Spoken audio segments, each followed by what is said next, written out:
Voltamos com o terceiro e último bloco do Gente em Destaque. Hoje eu converso com a ex-jogadora de futebol, Lucy Rocha.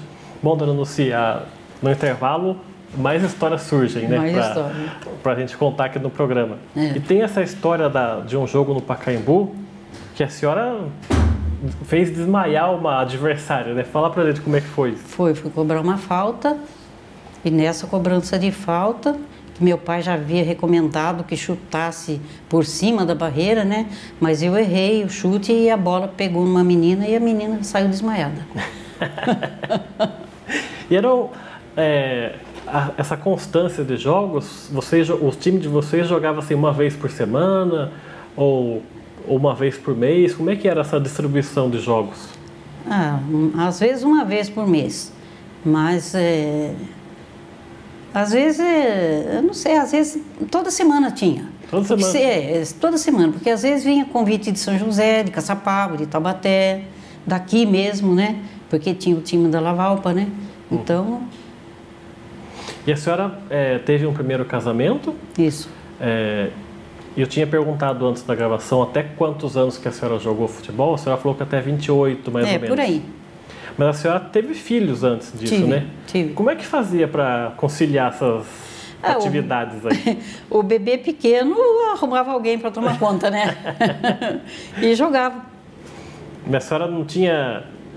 assim, o marido concordava? Como é que era isso? Olha, o primeiro marido até concordava. Ele até olhava, né? As crianças ficavam com eles. Mas o segundo marido não concordava de jeito nenhum. Era uma briga. Era uma briga. Mas a senhora conseguia... Mas conseguia ir. Conseguia sempre jogar. Sempre dava um jeito. Sempre tinha um jeito. Eu sempre tinha um jeito. Mas depois a senhora resolveu parar com 28 anos, por quê? Então, porque depois teve um jogo no campo do Ponte Preta, eu estourei o menisco. E aí não deu mais, né? Parei. Aí como meus filhos eram pequenos, né? Escola e tudo mais, o trabalho também, que eu trabalhava, né? Aí eu dei uma parada. E aí não voltei mais. Também naquela época a medicina não era tão moderna como é hoje, né? Então para curar um machucado desse era meio difícil, né? Eu operei o menisco uns anos depois, né? Mas aquele tempo não tinha condições.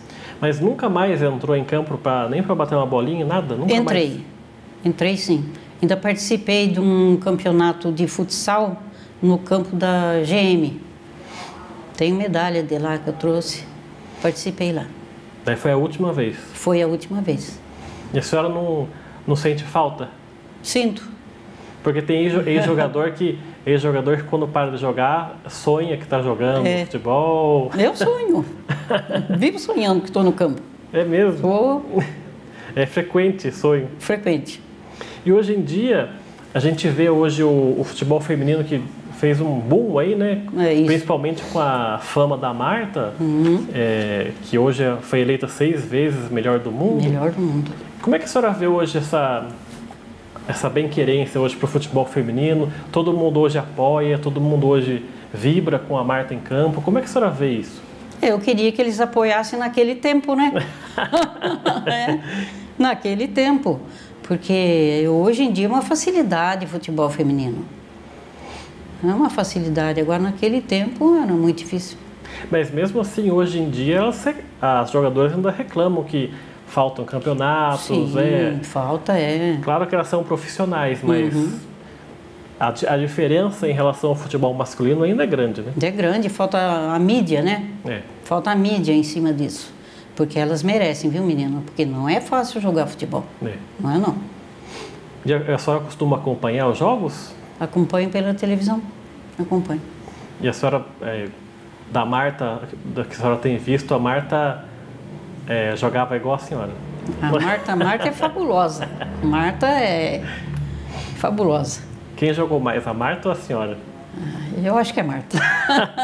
Tem alguns amigos da senhora que falam que foi a senhora. Dizem que fui eu. E a senhora, nesses anos todos, desde quando parou de jogar, a senhora, eu imagino que foi vendo a evolução do futebol feminino. Nos anos 80, um pouco ainda amador, uma pré-profissionalização das meninas. Isso. Em 91 teve a primeira Copa do Mundo, aí de 4 em 4 anos ainda mantém. Como é que a senhora vê hoje essa evolução do futebol feminino, no sentido até de comportamento em campo mesmo? Hoje a seleção brasileira tem uma técnica que é estrangeira, que veio da Suécia. Como é que a senhora analisa hoje a situação do Brasil no futebol feminino? Eu acho que essa técnica vai fazer muito pelo Brasil, viu? Pela nossa seleção. Mas deu uma melhorada boa. Nossa, e como? Porque naquele tempo lá não tinha técnica, você jogava mesmo por jogar o futebol, né? Era um futebol mais bruto. Hoje não, hoje é tudo cheio de regra, né? Então eu acho que o futebol agora está muito avançado, avançou muito. De jogadora feminina, além da Marta, a senhora lembra de alguma outra jogadora que a senhora gostou de ver jogar? Cristiane, a Formiga. A Formiga é uma...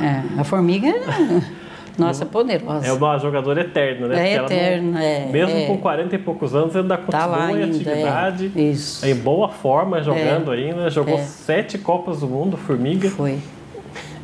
E a senhora costuma também acompanhar futebol dos homens? Acompanho. Torce pelo Flamengo, né? Isso. Essa adoração pelo Flamengo vem desde criança? Desde criança. Mas por quê? Se a senhora nunca foi para lá? Nunca fui. Só de assistir, né? Quando criança, nem tanto. Eu gostava de Flamengo, a camisa, o uniforme, né? Mas depois não. Depois eu passei a gostar mesmo pelo futebol mesmo, né? Um poderio, né? O Flamengo é um poder, né? E meu pai era palmeirense e o time dele era camisa verde. Você já viu, né? Aí eu não sei, eu não achava aquilo muito certo não, sabe? Eu gostava do Flamengo mesmo. O time da Ponte Preta que a gente mostrou no slide, que tinha aquele uniforme com as listras aqui, era preto e branco? Preto e branco. Porque a Ponte Preta, que a gente lembra, tinha uma transversal, que é de Campinas, né? Mas esse Jacareí eram as duas aqui. E aqui em Jacareí, esse time do Ponte Preta, ele conseguiu revelar muita gente, muitas jogadoras? Teve boas jogadoras aqui em Jacareí, mas não saíram daqui não, para outros times. Não saíram não. Foram deixando, foram parando, foi parando e abandonaram. Quer dizer, nenhuma das jogadoras dessa época, da sua geração e da geração seguinte, conseguiram se tornar profissionais, né? Não, porque aquele tempo era proibido, né? Não tinha como. E elas provavelmente casavam, iam cuidar da casa, ou trabalhar em algum outro lugar. Isso. E para a gente encerrar essa nossa entrevista, do que a senhora sente hoje mais saudade na sua vida em relação àquela época de jogadora, que a gente repassou aqui no programa? Do que a senhora sente mais saudade hoje? Eu sinto falta de jogar o futebol, né? Que eu não posso mais por causa da idade, mas se pudesse voltar no tempo, eu ia voltar a jogar futebol. Ninguém da sua família, seus filhos, netos, ninguém se interessou por jogar? Um bisneto. Um bisneto? Um bisneto. Já está na escolinha? Está na escolinha já. A senhora acha que vai conseguir? Eu acho que vai, porque ele tem muita vontade, ele tem muita sede de jogar futebol. Eu acho que o Lincoln vai jogar futebol. Tá certo, eu quero agradecer muito a sua participação no nosso programa. Parabéns por ter essa trajetória aqui na cidade de Jacareí, nesse pioneirismo no futebol feminino. E obrigado por ter vindo aqui gravar essa entrevista. Eu que agradeço.